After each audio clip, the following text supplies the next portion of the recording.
Hi, I'm Richard Dennis.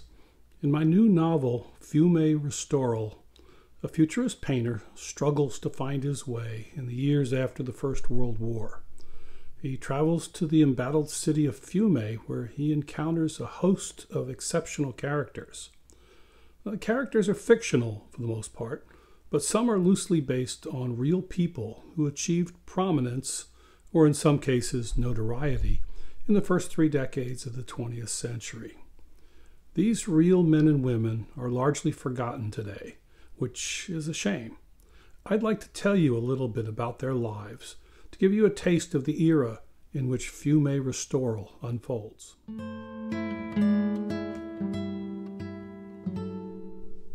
Hi, Richard Dennis here.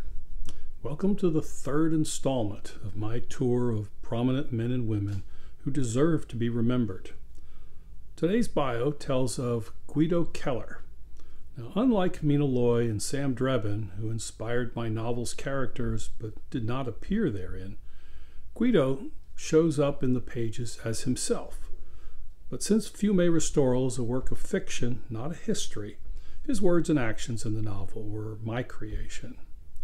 With that caveat, let us look at the real Guido Keller. Saying he led a colorful life is a gross understatement. Guido Keller was a man with a passion for action. Born in Milan in 1892 of noble Swiss ancestry, he grew up hating school but loving philosophy and the arts. He always sought adventure. At the age of 23, he learned to fly an airplane. Well, this was less than 12 years after the Wright brothers' first flight. He became a daring and decorated World War I fighter pilot. In aerial dogfights with enemy planes, he sometimes contented himself with scaring them off when they were in his sights, rather than shooting them down.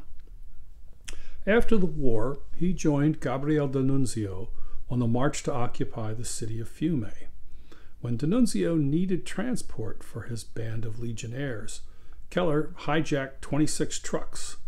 In Fiume, he became D'Annunzio's action secretary, taking charge of the pirate raids that brought supplies of food and coal to the blockaded city.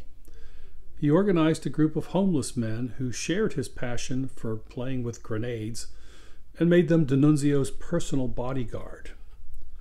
His behavior in Fiume was eccentric, to say the least.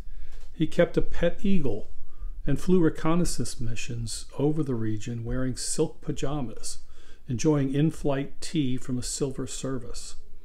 When not in action, he could be found sleeping in trees or walking naked along the shoreline. To show his displeasure with the Italian lawmakers over their failure to annex Fiume to Italy, Keller once flew up from Fiume to Rome and dropped a chamber pot on the Parliament building. On another occasion, while flying over Fiume, his plane developed engine trouble, and he was forced to land in a monastery some miles from the city. While he was repairing the plane, he spotted a young donkey. He strapped the poor animal to the plane's struts and took off, much to the chagrin of the monks. Back in Fiume, he delivered the donkey personally to D'Annunzio. Keller had a serious intellectual side. He was the driving force behind the Union of Free Spirits tending towards perfection. The group included futurists, Bolsheviks, socialists, anarchists, nihilists, mystics, and dreamers of various other persuasions. These free spirits, as they referred to themselves, opposed the established political powers and social orders, as well as the value systems they represented. The free spirits met regularly to discuss topics ranging from free love and the liberation of women to the abolition of money and prisons. They put out a journal that mixed admiration for futurism with biting critiques that defended artistic individuality and diversity. After the occupation of Fiume ended in January 1921, Keller returned to Italy and flirted with fascism before becoming disillusioned. He moved on and drifted for several years around Europe, where he tried to set up a flying school. He later went to South America, where he became involved with revolutionary movements. After returning to Italy, he lived in poverty, surviving on handouts from friends, and he was killed in a car accident in 1929. I couldn't find any biographies of the man in English. While some information about Guido Keller can be found online, the best print sources in English are the books Futurism and Politics by Gunther Berghaus and Gabriele D'Annunzio by Lucy Hughes Hallett, each of which devote several pages to Keller. I hope you have enjoyed this brief look at one of the fascinating people who influenced the 20th century through their words and actions.